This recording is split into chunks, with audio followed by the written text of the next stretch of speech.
this is Lyoko MZM from the Rebel Clan, and I'm going to try like my 8th time at trying to do a live stream tutorial.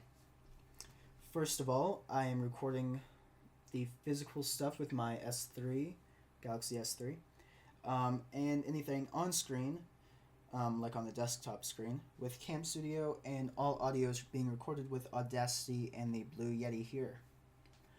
I've been asked a few times to do a live stream tutorial, and I think I've gotten it right a few times now. It's just lots of different minor errors causing huge catastrophic issues with the actual video part. To begin with, I'm going to probably have little annotations somewhere on the screen that will lead you to each part of the video step by step. And we're going to jump right into it now. To begin with, we're going to talk about internet settings. Here's my modem and my 3 different banded router, and all of the wires for LAN is running back behind. You'll want to make sure that all LAN connections go to your console itself as well as the computer that will be streaming. I myself have 30 download and about 5 upload speeds because of my ISP. For live streaming, I would suggest at least 20 download and probably 3 upload. That should give you the best possible speeds while it still doesn't look insanely laggy. If you don't have this speed, I really would suggest not even trying to live stream. It's going to be a lot of issues. Besides that, make sure everything is connected through LAN, that you have those speeds.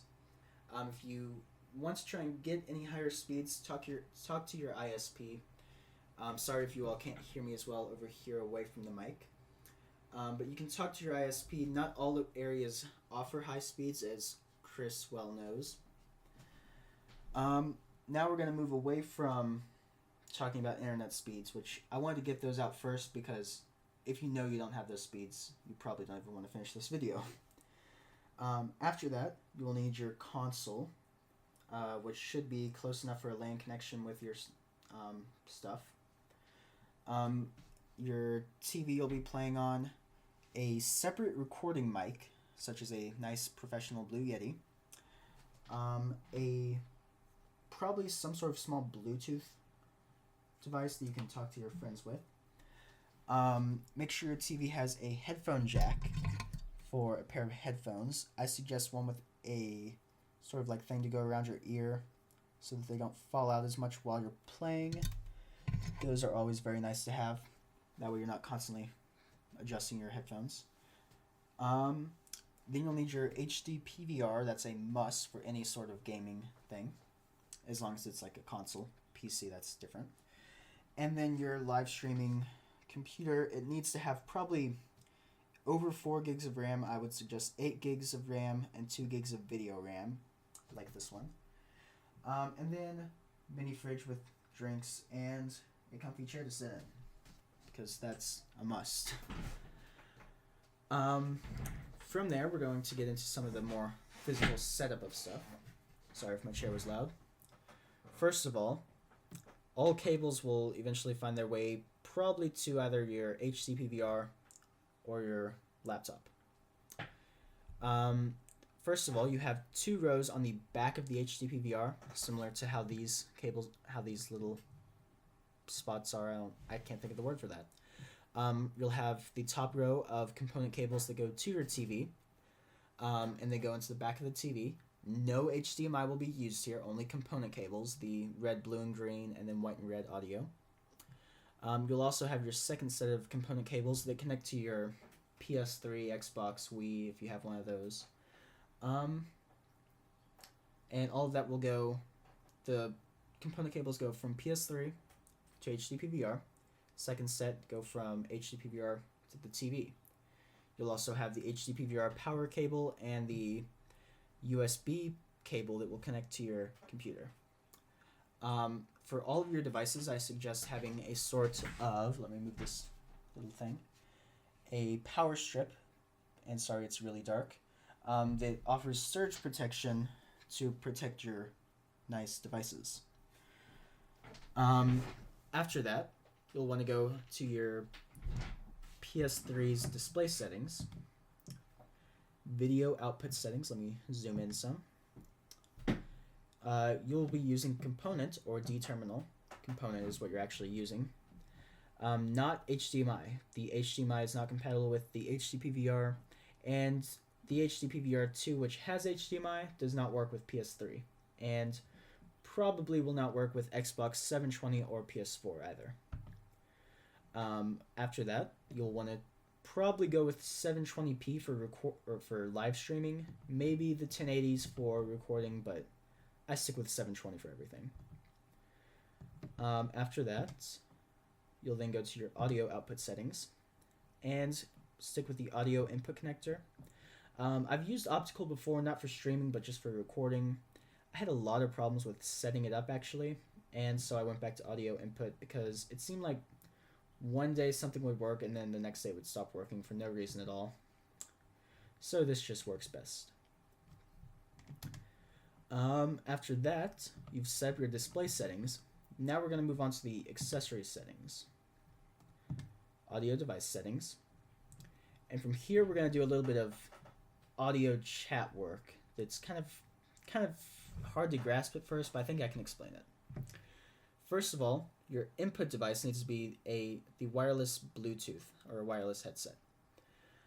It doesn't have to be wireless, by the way. It can be connected directly to the PS3, but this just says wireless. Now, I have my Bluetooth here. This will be connected to the PS3 when it's on through Bluetooth connection, no wires, and it's going straight from the Bluetooth to the PS3. Now, this allows me to talk to my friends and for my friends to talk to me. However, if they talk to me directly through the Bluetooth, then it's going from PS3 to Bluetooth and skipping over the HDPVR. If it skips over the HDPVR, then the HDPVR cannot record it. Thus, we send my friends' voices through the HDPVR and out the TV, and by doing that, we click output device as the system default device or the TV. Now this is where you need that second pair of, or actually the first pair of headphones that are connected to the TV, and that's why I suggest, sorry about that, a little thing to go around your ears, because you'll have your Bluetooth connected in the other ear for your friends to hear. Why can I not get that on? There we go.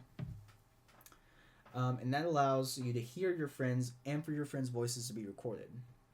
Now for your own voice to get into the stream, you'll need to use a second recording microphone, connect that directly through to your computer, and you can either use Audacity to actually record it, or the streaming software, which I'll get to in a little bit, will automatically detect it. This will then put in your own voice as well as your friends' voices through these two different microphones. Okay, now we are going to move on over to the software part of this video. This is the ArcSoft Showbiz software that comes with the HDPVR, and it is different. I got the gaming HDPVR, which comes with ArcSoft Showbiz. The typical HDPVR that is not specialized for gaming, although I don't believe there's any actual difference in it.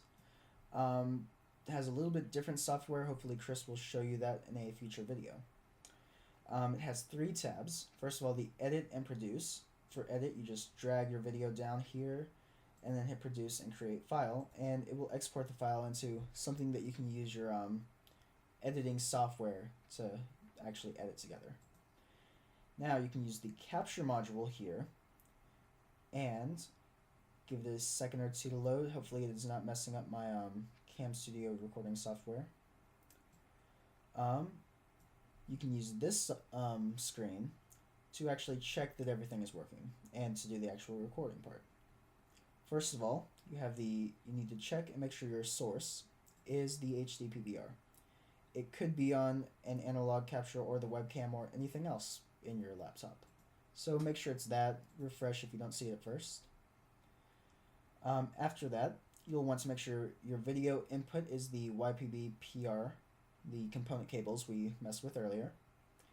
And audio input is RCA back, not RCA front, just so you know. PC audio mode should be 2-channel, not 5.1. If you do plan on recording, just press this button. For streaming, you're actually going to make sure it is full screen. Now, I'm not going to actually press full screen because it will mess with my software for recording this.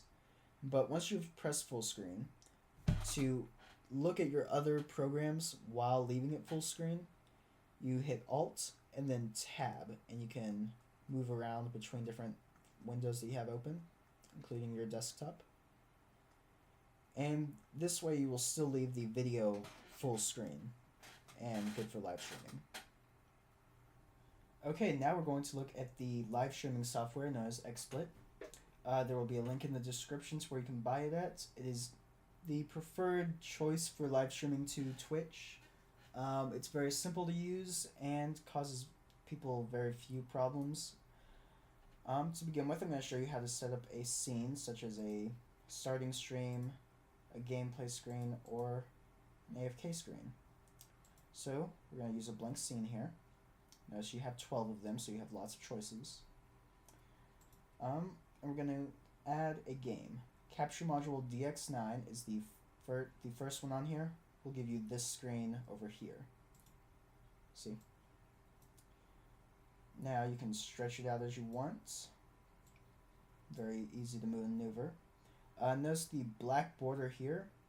This is because I have not hit this full screen button. When I do press full screen and I use the Alt Tab thing to move around, then it will make it full screen again. After that, if say you want to make an AFK screen, you can shrink it down and add a media file. From there, you can choose a picture you already have found and place it in, stretch it out.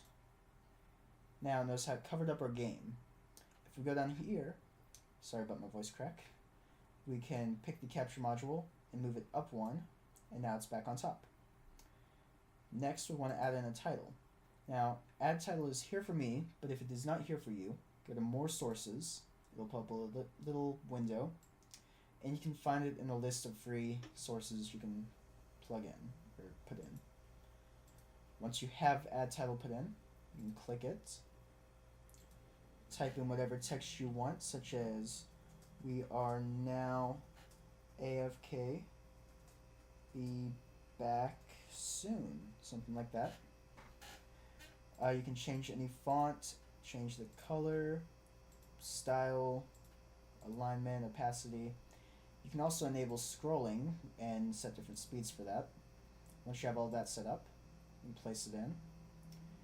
And you can even shrink it down, make it fit however you want. And notice it scrolls even because we enabled scrolling. This will make it a lot easier for viewers to know what's going on in the stream and helps you keep in touch with them.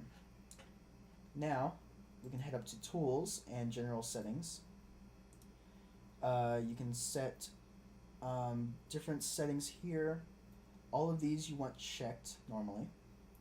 For audio, whichever microphone you will be recording your own voice with should be selected here. Mine is the Blue Yeti right there. And these should all stay as they are. Resolutions, don't need to check. Channels now. Once you have your Twitch channel set up, that means you've created an account with Twitch and everything, you can add a channel here. Click Twitch. Enter your username and password that you've just set up, or you may have had set up for a while now. Then you can test the bandwidth, choosing a place closest to you, I believe, and click Test Bandwidth. It'll tell you how good you are on speeds and stuff like that. Then presets, I would leave everything as default unless you have a slower computer, and then use super fast. These should be 6, and then 1000, and default stage resolution. This should be the 44.100 kilohertz 16-bit stereo, and this should be 96,000 bit rate. Codec AAC LC. Most of this, I believe, is default. You shouldn't have to mess with it. I'm going to hit cancel because I'm not actually setting up a new channel. And after all of this is done, you can leave the, you should make sure you hit apply and OK. Save all your settings. Now we're going to go over to view and look at your resolution. Typically you do not want to go at 720 or 1080. That's just too much for a typical stream to handle. 480 works best for most internet speeds. If you have really slow internet, you can try one of the lower ones. The same for frame rate. Typically you want to use 29.97. 30 FPS is usually too high and will cause lots of lag, while 25 and anything below actually is laggy looking because you have less frames per second. So 29.97 is typically your choice 99% of the time. Once you've done all this, you can click broadcast and click your channel, and you'll begin broadcasting. Now once you've done all that, you can go to your Twitch channel.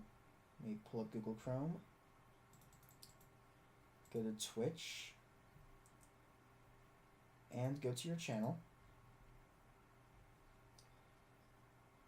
Here you will be able to see your screen that you were broadcasting as well as the chat, as you've probably seen before.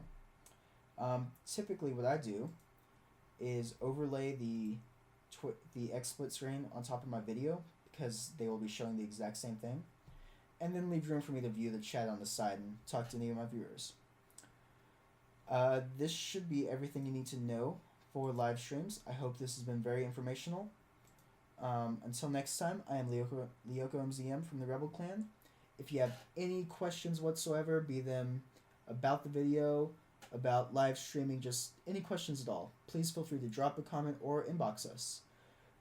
We usually will reply within a day or so. And our answers usually are fairly helpful to most people. There are multiple of us, so if one of us doesn't have an answer, usually the other person will. If you have any questions, feel free. Bye.